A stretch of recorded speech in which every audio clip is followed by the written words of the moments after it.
Assalamualaikum warahmatullahi wabarakatuh. Puji syukur kita panjatkan kehadirat Allah Subhanahu wa Ta'ala, karena atas limpahan rahmat dan karunia-Nya kita masih dapat menghirup segarnya udara di muka bumi. Salawat dan salam senantiasa tetap tercurahkan kepada junjungan kita Nabi Muhammad SAW, karena beliaulah yang menyelamatkan dunia dan sudah membimbing kita dari zaman yang biadab menuju ke zaman yang beradab. Di video kali ini saya akan sedikit mencoba memaparkan pemahaman saya tentang pengertian, jenis, dan contoh tenaga endogen dan tenaga eksogen.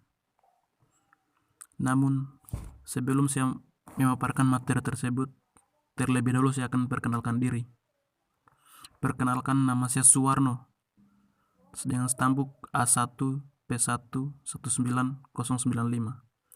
Saya dari mahasiswa pendidikan geografi angkatan 2019 Universitas Halwoleo Kendari. Langsung saja ke materi. Pengertian tenaga endogen dan pengertian tenaga eksogen. Pengertian tenaga endogen merupakan kekuatan pengubah bumi yang berasal dari bagian dalam bumi. Sedangkan energi eksogen merupakan energi pengubah bumi yang berasal dari luar bumi. Adapun jenis-jenis tenaga eksogen antaranya pengendapan. Pengertian pengendapan ialah proses penyimpanan material yang diambil atau terkikis secara perlahan dan erosi terjadi. Bahan tersebut disimpan melalui media perantara atau agen transportasi, termasuk energi alami dalam bentuk gletser, angin, air, atau gelombang laut. Pembentukan akibat hasil erosi meliputi delta dan bukit pasir. Yang berikutnya, erosi. Erosi ialah peristiwa erosi tanah yang disebabkan oleh air, angin, atau es. Penyebab alami erosi adalah karakteristik dan intensitas hujan, kemiringan vegetasi atau biasa disebut tanaman penutup, dan kemampuan tanah untuk menyerap dan melepaskan air. Ini juga biasa disebut dengan penyerapan. Yang berikutnya, maswating. Bentuk lain dari bencana alam yang sering mempengaruhi penduduk yaitu tanah longsor. Tanah longsor merupakan peristiwa geologis di mana gerakan tanah terjadi seperti batu yang jatuh atau tanah yang luas. Penyebab utama limbah massal. Yang berikutnya, pelapukan. Pelapukan ialah penghancuran batu di lapisan litosfer atau untuk waktu yang lama. Itulah beberapa jenis tenaga eksogen. Yang berikutnya saya akan mencoba memaparkan tentang jenis-jenis tenaga endogen. Adapun jenis-jenis tenaga endogen meliputi gempa bumi. Gempa bumi merasa terguncang oleh kekuatan yang datang dari dalam bumi. Gempa bumi dapat terjadi kapan saja seketika kita dalam aktivitas apapun.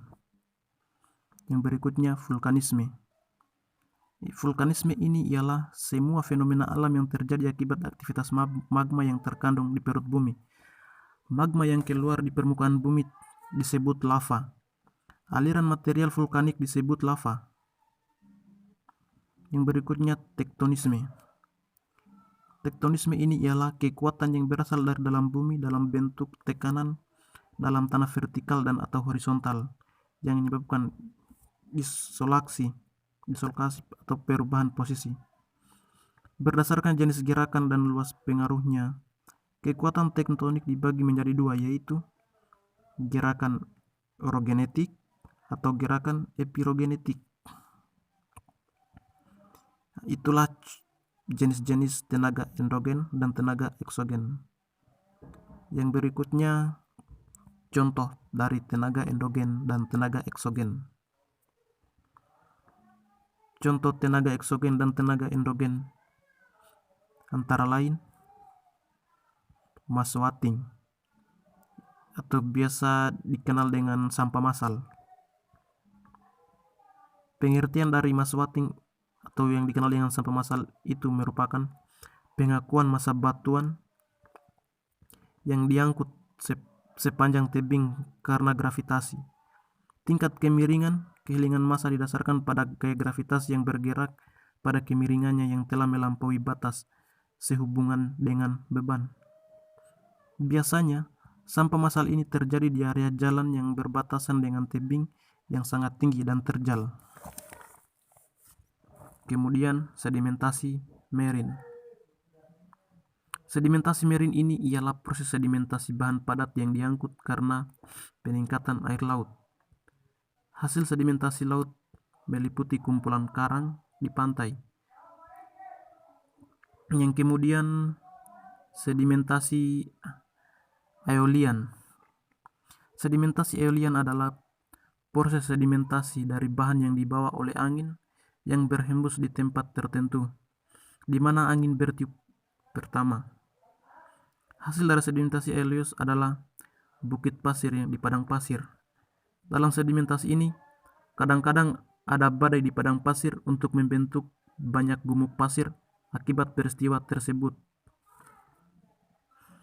Yang berikutnya, sedimentasi akuatik.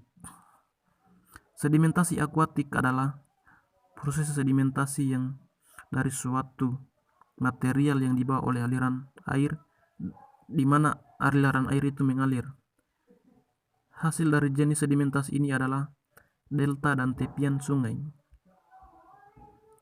Yang dimaksud dengan delta adalah tanah yang terletak di dekat pantai yang dibentuk oleh endapan lumpur, pasir, tanah, dan bebatuan yang terbawa oleh aliran sungai. Nah, sedangkan tepian sungai ialah tanah yang menyerupai delta yang terbentuk di tepi sungai. Yang berikutnya, eksarasi. Eksarasi ialah peristiwa erosi yang terjadi mencairnya es atau sering disebut sebagai gletser. Ini dapat ditemukan di pegunungan bersalju dan kutub. Peristiwa ini terjadi karena pencairan salju dan bergerak secara vertikal menuruni lembah gunung. Kemudian abrasi. Abrasi ialah erosi pantai yang disebabkan oleh pergerakan gelombang dari air laut.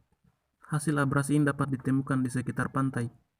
Contoh hasil abrasi pantai adalah pembentukan gua-gua kecil di sekitar pantai dan juga karang di pantai dengan lubang yang disebabkan oleh gelombang pasang air laut. Berikutnya, korosi. Korosi ialah proses erosi yang disebabkan oleh angin yang bertiup dengan mengangkut butiran pasir atau menghilangkan butiran pasir. Korosi ini berbeda dengan deflasi. Jika pengertian deflasi adalah erosi total akibat angin, maka pengertian korosi adalah erosi yang terjadi akibat pasir yang terbawa angin.